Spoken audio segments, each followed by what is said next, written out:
You can see sort of where we're going here. You might not think of it, but many of our masterpieces of art history are telling stories. So even we think of the creation of Adam here by, of course, Michelangelo. This is, in a way, a graphic novel on a ceiling. We're telling the stories of the Bible.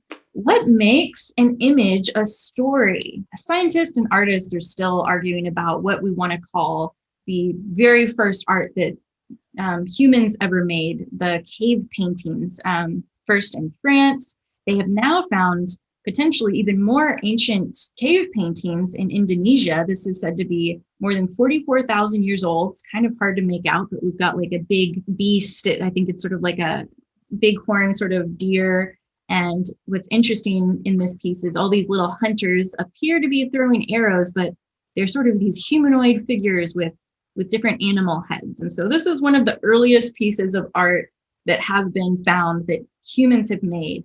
And so it begs the question, is this a story? What makes a story? We've got characters, we've got a conflict, the setting is sort of implied, but there are ferocious debates in the academic world already about whether or not this counts as the first story that humans ever told, people against the beast, or if this is just a still image that doesn't really mean anything, or they were doodling. For sure, we see visual storytelling in the work of the ancient Egyptians.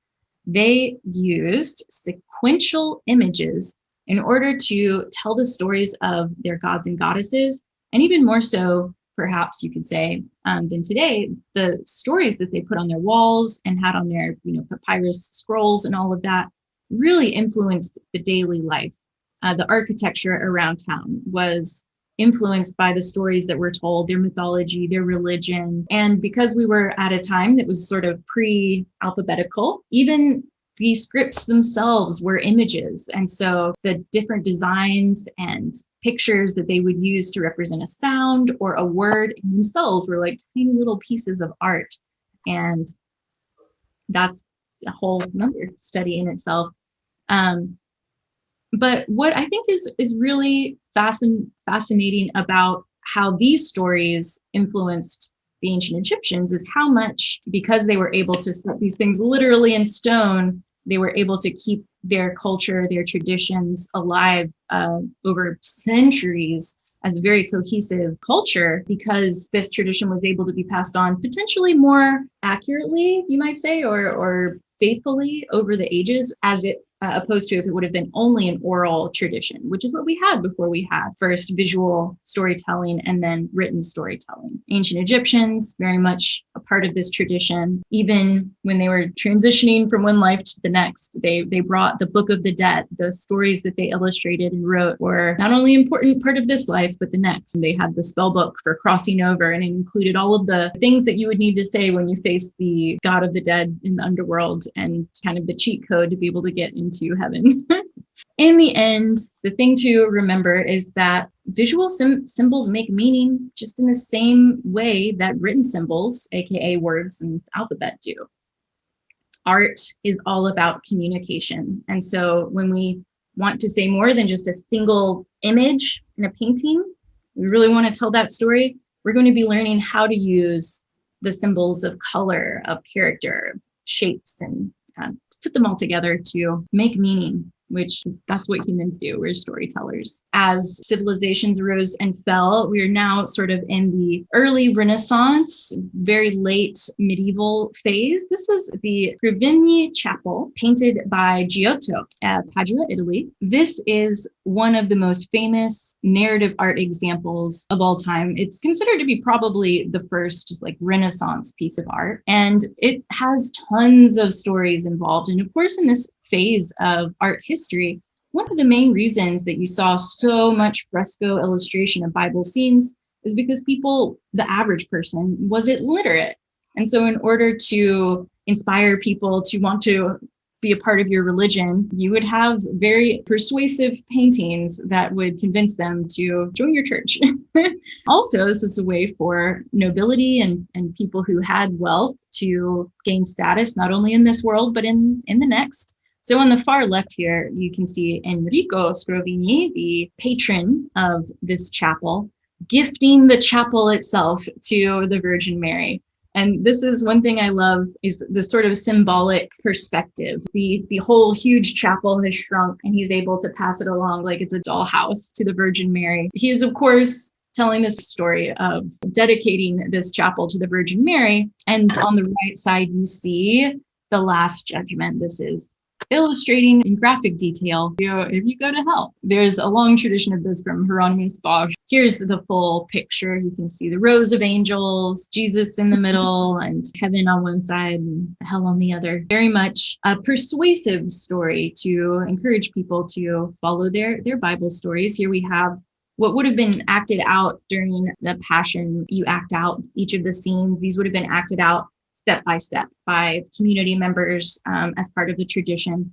So the stories on the walls were also connected to sort of a theatrical element and kind of building the culture and sharing, like, this is what's important to us. Is very much a reflection of the culture that tells the story, of course. Now here we're at the High Renaissance. Of course, you've got the same idea of the Gravini Chapel and the Sistine Chapel, but it's enormous. Moving right along, for the longest time, in at least Western art history, we have lots and lots of biblical storytelling, even in the single paintings you would have. Here we have two different versions of Judith beheading Holofernes. I love this example because on the left we have one of the few well-known female artists of the Renaissance, Artemisia Gentileschi, versus up top you have Caravaggio's version, who is much better known. And I thought that this was just an interesting comparison of character development. And I'd love to hear your thoughts.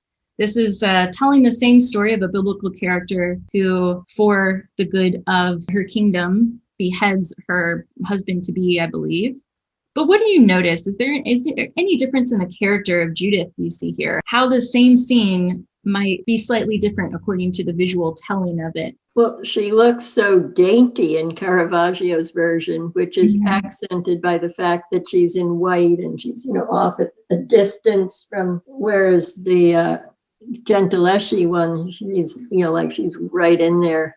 And the color of her dress is definitely much stronger, and it has that red tucked in there, the gold. I'm just noticing now, though, how that red in her sleeve not only picks up the blood, but picks up the red of its Holofernes. So there's this color relationship there that goes together in a way that's totally different than Caravaggio. Although they both have that intense squirt of blood, creating an intense line, sort of diagonal. But yeah, absolutely. Kind of pulls it all together throughout the composition there. And I think also just the position, she's so much more muscular and really like holding this guy down. You can really sense the conflict and the drama with this woman who is like getting down to business when Artemisia paints it, versus this almost like disassociating herself from this like naughty task. It's like Caravaggio's version is much more traditional, dainty idea of femininity. Well said, Carol. I think, too, just the intention or the force, the power of the feminine.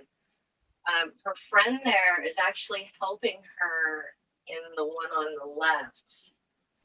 And so it gives a very different feel versus the Caravaggio, where there's this very indecisive kind of, like you said, holding back, still kind of pure, but having to do something.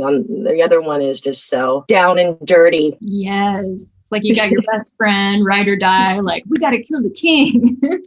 She's like, I'll jump on it. Yeah, versus the other, like, all right, mistress, here's your platter to put his head on. And we'll continue our journey through narrative art history. This is selections from William Hogarth. And this is where we start to see what we kind of think of as newspaper cartoons and political cartoons, or just any type of comics or cartoons at all. Sequential art. Taking images, almost like one photograph at a time, of course, before the time of photographs, in order to put them all together and tell a story. And in this time, Hogarth would have painted or created the print for these, and they would have been printed out and shared, 1 month at a time in sort of a series. And in this particular series, The Rake's Progress, we meet this young man who has just inherited tons of money. He starts, going around being fancy. He ends up being seduced and falling into wild, like gambling ways until he's finally arrested and sent to prison and goes crazy. So very much a moral story for the times. But this would have been in the mid 1700s. Everybody loves a good story. And of course, we're still in a period where there's not as many people as literate as people who are literate. So this would have been a very popular, like almost like the Kardashians of the day. Like, oh, the new Hogarth just came out. Like, let's see what the Rake is doing. Very much the entertainment of the time. We're getting into the late 1800s. We have a huge development, of course, of the camera. This changes everything. You may know of the famous Muybridge series, where we've got photographs or an actual film footage of a horse in motion. And these stills become exceptionally famous because there was a huge debate before this came out about whether a galloping horse ever had all four of his legs off the ground. And it was like, oh my gosh, they do. This is changing everything. I don't know. But these images inspired artists everywhere. And you start seeing sequential art that happens not only, one major event to the next, but even moment to moment captions. So we start to see this kind of slow motion storytelling technique become more popular. There is kind of this moment in between where you've got the cartoons of Hogarth versus suddenly, boom, early 1900s, we start seeing the graphic novels and comics that you're probably used to seeing. And one of the missing links often pointed to is Lynn Ward's God's Man, a novel in woodcuts. It's an amazing story, all told without a single word. They're gorgeous woodcut illustrations. Each one could be its own painting, but they tell the story of an artist who signs his soul to the devil for a very special paintbrush, and all kinds of trouble ensues. We get to, of course, graphic novels, the comic, and this is actually not an early mid 20th century comic. This is Sophie Engstrom von Alten. And she has this adorable little, like the true story of Smokey the Bear. He was friends with Bambi, but then Bambi became famous and Smokey didn't. And it's kind of a, saucy take on the history of Smokey the Bear. What you might notice that's different, of course, than old-fashioned storytelling we have the traditional panels and gutters. And what is a gutter? So you might have heard of a comic book panel. This is some of the vocabulary we'll be referring to throughout class. So comic book panel, that is the square that you draw out that your comic moment fits inside of. So one image per panel. In between the panels, this white space, that's called the gutter. Like the gutters of a street, we have the gutters of the comic book panel. Sophie decided to make it even easier for the reader, and she's got arrows that guide your eye, that point you to the right panel to read. So please, as you're telling your stories, if you're ever not sure how you transition from one moment to the next, arrows are a great way to do that. So you can guide the viewer through your story. And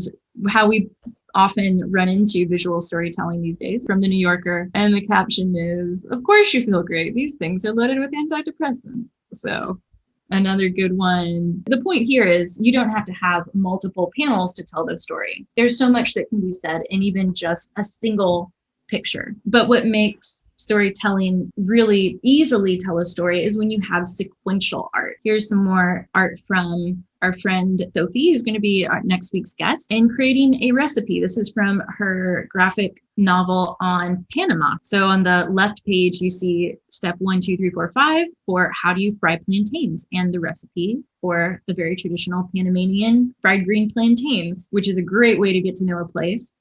On the right, you have her illustration telling the story in English and Spanish of the Cuna Indians, the indigenous tribes from Panama. That's another way to tell a story. Illustrate big, beautiful text, have a picture or two, and then just write the story however you would normally write it.